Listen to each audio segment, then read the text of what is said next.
I've already done my fair share of cutting toxic people out of my life. And the transition from unhealthy to healthy relationships is a very fascinating transition, right? Previously, when all of these fucked up and dysfunctional and toxic dynamics were perceived as normal in a person's mind, and then you actually get a contrast and an understanding of what's actually taking place there. All of the boundary violations, all of the fucked upness, all of the lack of self awareness in other individuals. And then with that comes blame because they're just lacking self awareness. They're unaware of who the fuck they are, right? Um, and of course, the fascinating thing too is that that behavior in and of itself is just it's wild to me when you lack self-awareness of your own sense of fucked upness. We all have it, right? I've seen people like become aware of, for at least one person, no names. I've seen at least one person become aware of something in regards to their fucked upness and then completely deny it. It's like all right, well, there's a defense mechanism right there. It's just fascinating to me. It really is. I'm totally mind blown at the level of just like dysfunction in individuals. It's chuckle worthy, right? It it offers a good laugh, but then to understand that that person is probably not going to change, that's when you can make the decision for yourself. Well, all right, well, you know. And when I say that, I mean cut them out, right? I've cut toxic people out of my life, and the more I do it, like the more often I do it, or I shouldn't say the more often, the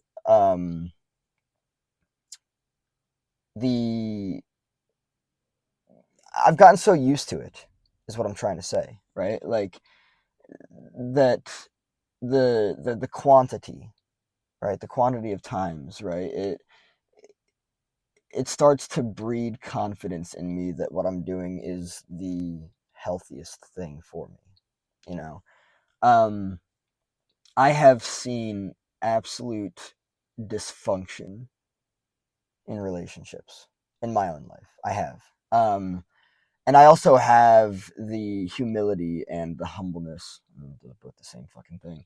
But I also have I have that quality in me to recognize my own fucked upness and to accept fault where, to take responsibility and accountability for my own shit.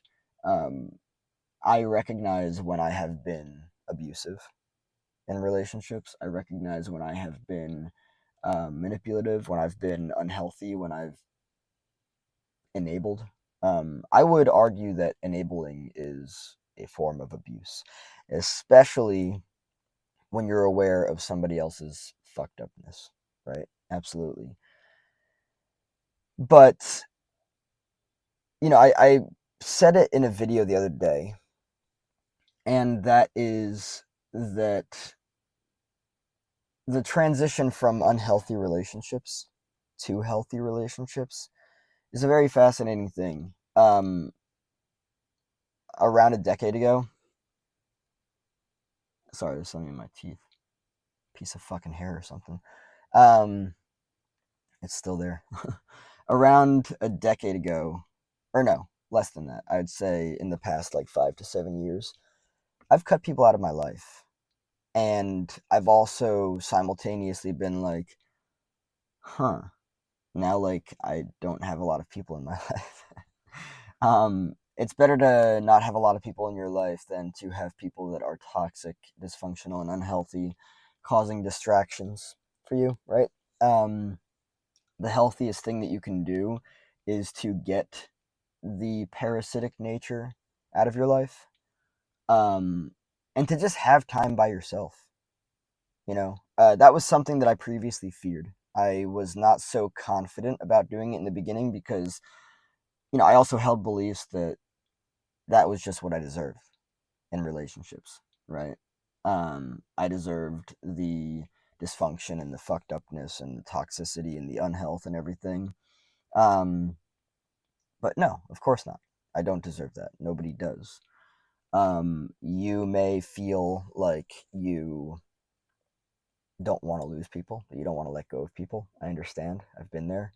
And what I have to say is that it gets insanely better. You just do it. You don't have to. You don't have to. You can continue the rest of your life cultivating unhealthy, dysfunctional, toxic, fucked up relationships. It will be exceedingly unfulfilling. That's just the reality of it. So, understanding that is really important. Um, and the more that you do it, the better you get at it, the better you end up noticing the dynamics and everything. Um, what I want to say about it is that anybody who's willing to people deserve to be loved first and foremost. You deserve love, and with that I'm going to say healthy love, because there's masochistic love, right, where you're in a relationship with somebody where you're being abused, you're being treated like shit, and that's been normalized, and you continue to show up. Masochistic love, unhealthy love. um but you deserve to be loved in a healthy way. I've experienced unhealthy love, I've experienced masochistic love. I thought that it was normal. I thought that it's what I deserved. No names. But making the transition from unhealthy relationships to healthy relationships is a very fascinating thing. It really is. And just allowing yourself to understand that you deserve to be surrounded by people that genuinely care about you, are doing things for you because they love you, right? Um, and that's just the reality of it. You know, healthy relationships are fucking awesome. They really are. And I'll mention what I said in, I believe it was yesterday's recording of a podcast episode for Sunday's release. Um, Unhealthy relationships are a distraction. They are. You've probably been conditioned to believe that the unhealth of whatever relationships you have in your life are normal. They're not. It's dysfunctional. It's unhealthy. Um, but really, like, when you think about it, like, when you're in a relationship that is unhealthy, it probably involves emotional immaturity, right? You're probably dealing with an individual that their emotional maturity was stagnated at a very early age, somewhere between infancy, toddlerhood, and childhood. And because of that, you're basically caretaking a child or an infant or a toddler, right? That's going to cause distraction in your life. When you're dealing with somebody who is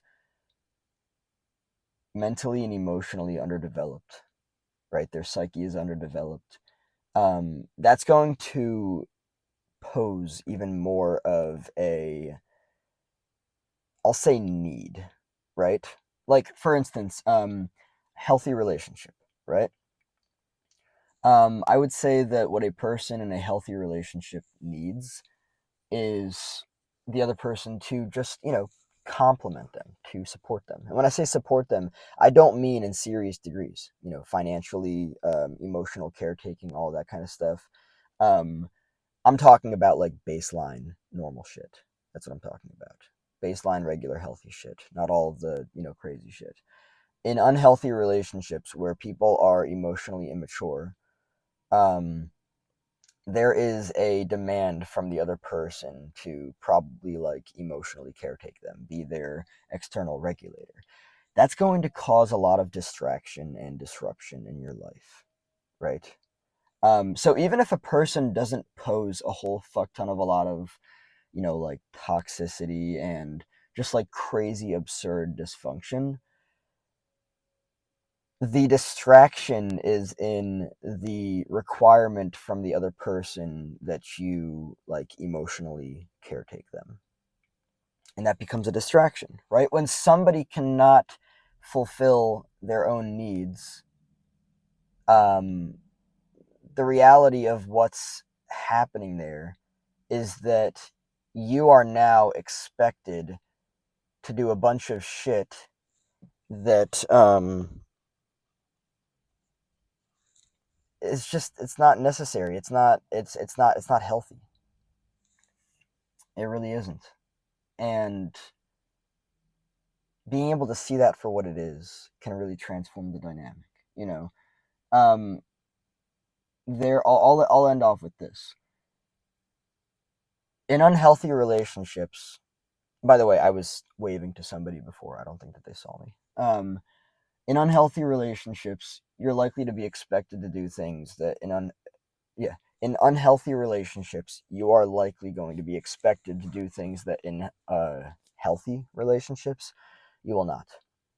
In an unhealthy relationship, you might be expected, and this might be normal and part of somebody's conditioning. You might be expected to be somebody's um, external regulator, meaning that you regulate their emotions externally because they have a dysregulated, unhealthy nervous system. And that's part of the reason that they're attracted to you, right? Maybe you've learned to caretake people. Um, in a healthy relationship, that would not take place. And in the unhealthy relationship, that would be a distraction and it would also be unnecessary. Um, Healthy relationships entail of those healthy dynamics where a person is able to self-regulate and that doesn't become a distraction for you, and therefore you're able to focus on your own life and not be distracted by their needs, their unhealthy and unnecessary needs, right? We all have needs. A lot of our needs we can take care of ourselves. Some of our needs we can look to others to fulfill, right? But really having that understanding of the difference between healthy the difference between unhealthy and healthy relationships. And at this point, like the more I see the dynamics, the more I see the traits of unhealthy, dysfunctional, toxic individuals and how they contribute to the unhealth of relationships. Like I'm seeing it more and more now, and I'm like, oh yeah, I really don't need these people in my life. They're unhealthy. They do not complement me. They do not contribute to potential health of a relationship. I'm gonna cut them out, and then I just don't look back.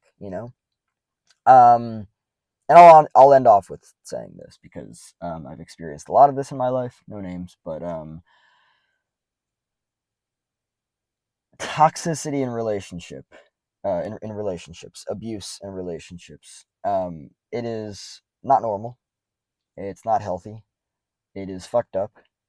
Um, it is completely unacceptable, and nobody deserves to be abused.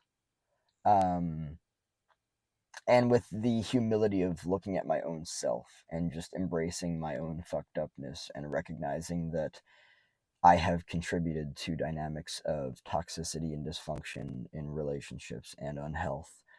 I say this with a humble heart of recognizing that I have contributed as well.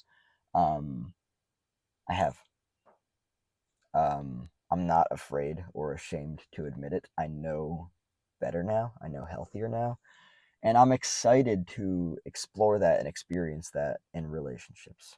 The contrast between unhealthy and healthy relationships is literally the difference between night and day. And when you start to see it, when you start to do the work, when you start to cultivate healthier relationships and let go of unhealthy people, it transforms everything. It really does.